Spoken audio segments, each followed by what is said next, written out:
کا جملہ کتنا خوبصورت ہے، اور اگر نہیں ہم اللہ کی تقسیم پہ راضی ہوں گے تو کیا کریں گے؟ حدیث میں آتا ہے جب بچہ شکم مادر میں 120 دن کا ہوتا ہے تو فرشتہ آ کے 4 چیزیں لکھ جاتا ہے.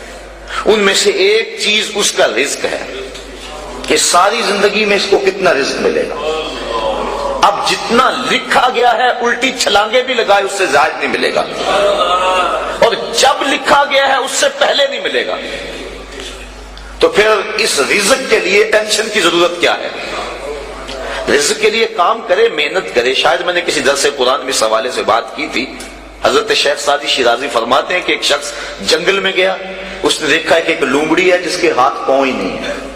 سوچنے لگا مالک اسے رزق کیسے دیتا ہوگا. تو درخت پہ چڑھ کے بیٹھ گیا. تھوڑی دیر کے بعد شیر آیا، اس نے شکار کیا اور پس خوردہ چھوڑ کے چلا گیا. وہ رینگتی آگے بڑھی اور پس خوردہ کھا کے پیٹ باندھ لیا. اب اس نے کہا کہ جب اس لومڑی کو اللہ عطا فرماتا ہے میں تو اس کا بندہ ہوں، میں کیوں محنت کروں. اس نے محنت چھوڑ دی. ایک دن فاقے سے کاٹا، دوسرا دن فاقے سے کاٹا، تیسرے دن جب حالت غیر ہونے لگی تو آواز آئی بندے میں لومڑی کو بغیر کسی محنت کے دے سکتا ہوں، تجھے نہیں دیکھ سکتا. تجھے بھی عطا کر سکتا ہوں لیکن لومڑی نہ بن، شیر بن. خود کما اور اوروں کو بھی کھلا، نہ کہ لومڑی کی طرح جو ہے بن کے بیٹھ جائے. یہ بھی حکم ہے محنت کرنے کا، لیکن محنت کرنے کا، سعی کرنے کا حکم ہے، ٹینشن لینے کا حکم نہیں ہے. ہماری ذمہ داری نہیں، ہمارا کام ہے کام پہ چلے جانا. دیکھو نا، آپ کسی فیکٹری میں کام کرتے ہیں، 8 گھنٹے کی ڈیوٹی ہے وہاں کام کی، تو آپ مزدوری کرتے ہیں یا کوئی کام کرتا ہے، مالک بیل دے کے آپ کو بلا لیتا ہے دفتر میں، 2 گھنٹے وہاں بٹھائے رکھتا ہے. آپ کو پریشانی ہونی چاہیے کہ وہاں کام جو ہے وہ نہیں ہو رہا. آپ کو کیا غرض؟ جس نے کام پہ لگایا اس نے بلایا.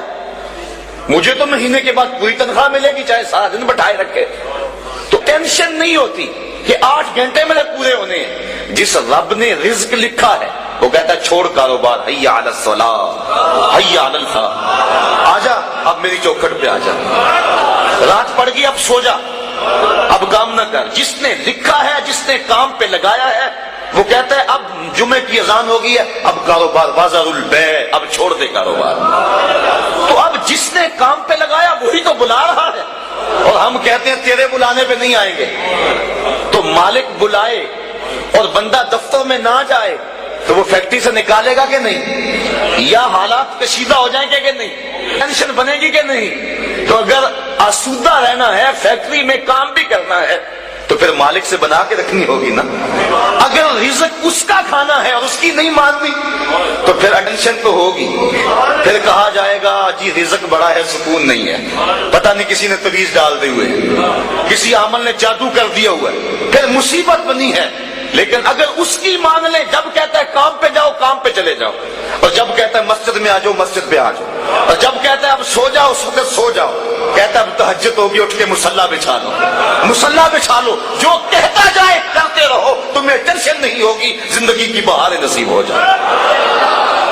حضور نے ارشاد فرمایا اللہ کی تقسیم پہ راضی ہو جاؤ، اللہ کی تقسیم پہ راضی ہو جاؤ، تم غنی بن جاؤ گے.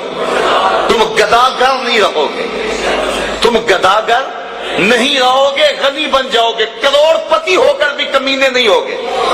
تمہاری جیب میں کچھ بھی نہیں ہوگا لیکن غنا کی سلطنت کے بادشاہ ہوگے. اس کی تقسیم پہ راضی ہو جاؤ.